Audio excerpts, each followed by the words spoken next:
नमस्कार।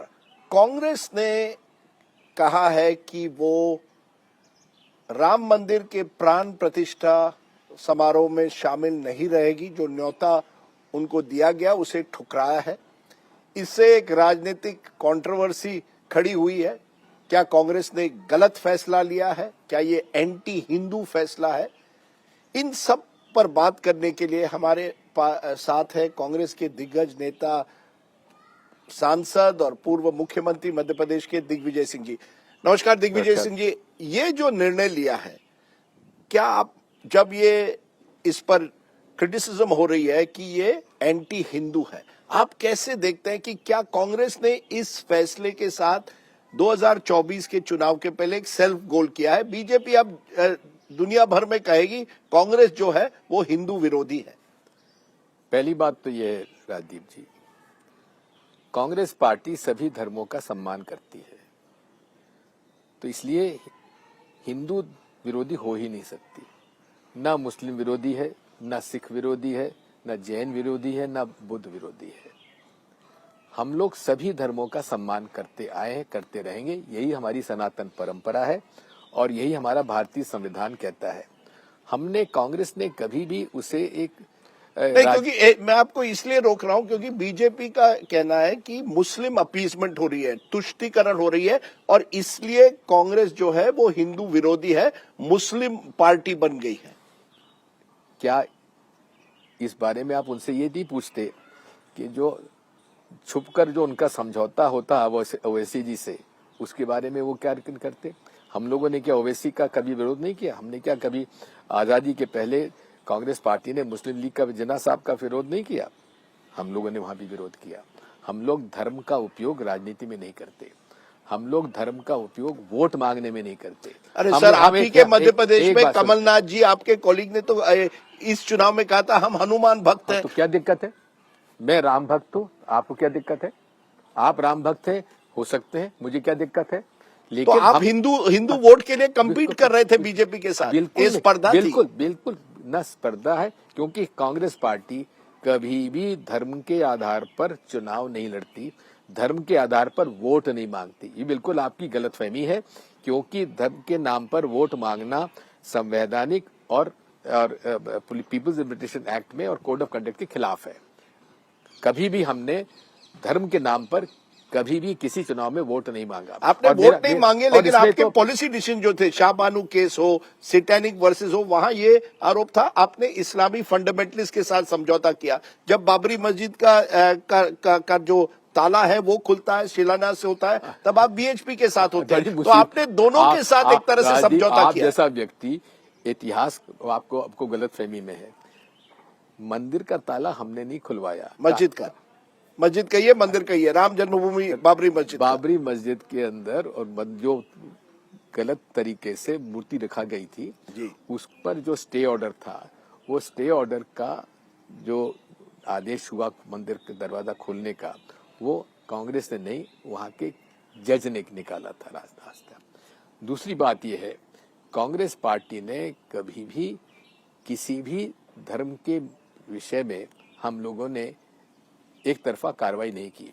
तुष्टीकरण की आप जो बात करते हैं, भाई माइनॉरिटी का राइट्स जो है भारतीय संविधान में है जी, लेकिन आप मानते हैं जैसे शाहबानू के बाद जो जिस तरह से राजनीतिक बहस हुई, उसके बाद कांग्रेस बैकफुट पर आ गई और अभी तक भी बैकफुट पर है, क्योंकि पिच जो है बीजेपी ने तैयार की है। बीजेपी साफ कहती है हम हिंदुत्व की पार्टी है। बीजेपी शुद्ध रूप से भारतीय संविधान और पीपल्स लिबरेशन एक्ट का उल्लंघन करती है सर, लेकिन 1989 से बीजेपी साफ कह रही है कि राम मंदिर हमारे मैनिफेस्टो पर है। इसलिए आ गई है क्योंकि वो भारतीय जनता पार्टी 2 सीटों पर सिमट गई थी जी, और इसीलिए उन्होंने भगवान राम मंदिर का विषय, जो कभी भी उनके एजेंडे में नहीं था, राम मंदिर का विषय आया है 1985 के इलेक्शन के बाद, और उसके बाद इसलिए आया है कि वो सिमट के रह गई थी, गांधीयन सोशलिज्म की तरफ चले गए थे। उसमें उनको जो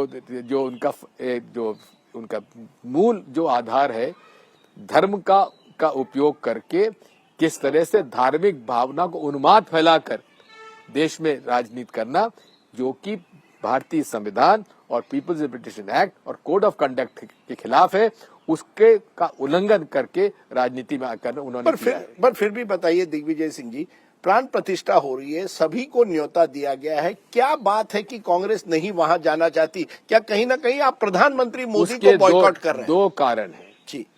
एक तो धर्मशास्त्र के खिलाफ है, किसी भी अपूर्ण मंदिर के निर्माण के अंदर प्राण प्रतिष्ठा, ये धर्मशास्त्र के विपरीत है, नंबर एक। इसी धार्मिक आंदोलन के विषय में बताता हूं कि जितने भी धर्म गुरु, स्थापित धर्म गुरु हैं इस देश के, चाहे शंकराचार्य जी हों, रामानंदी संप्रदाय के लोग हैं, वैष्णव संप्रदाय के लोग हैं, किसी ने भी इस प्रक्रिया और जिस तरीके से इसका राजनीतिकरण किया जा रहा है उसका कभी समर्थन नहीं किया। जिस तरह से निर्मोही अखाड़ा जो कि सदियों से वहां सेवा करता आया है, उसको हटाकर अपने चुनिंदे विश्व हिंदू परिषद के प्रचारकों को बिठाने का वहां बिठाया।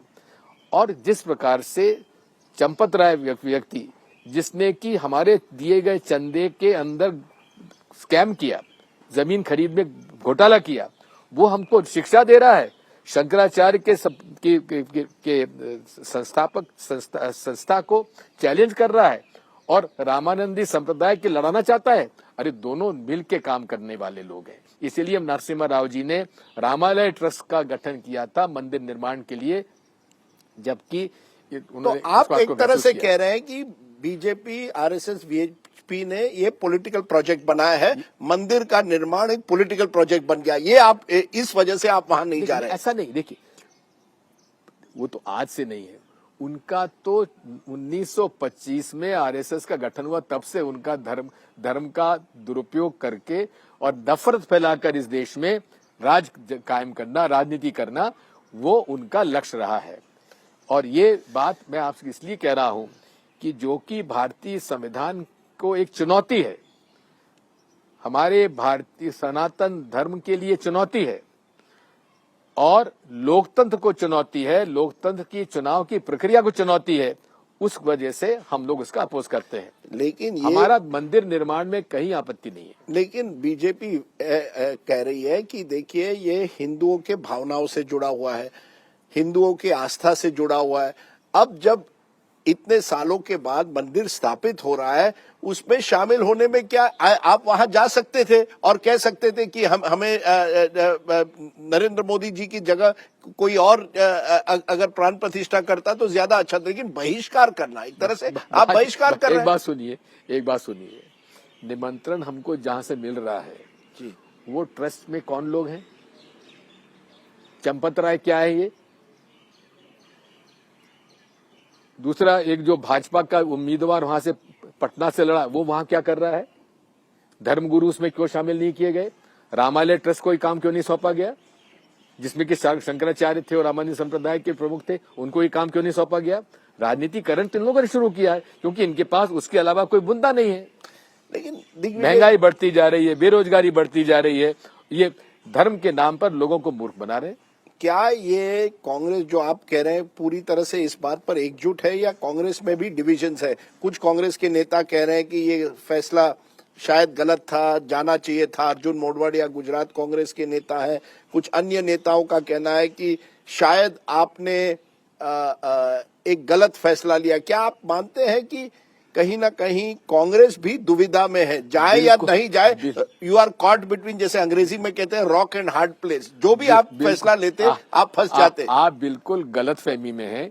कांग्रेस पार्टी ने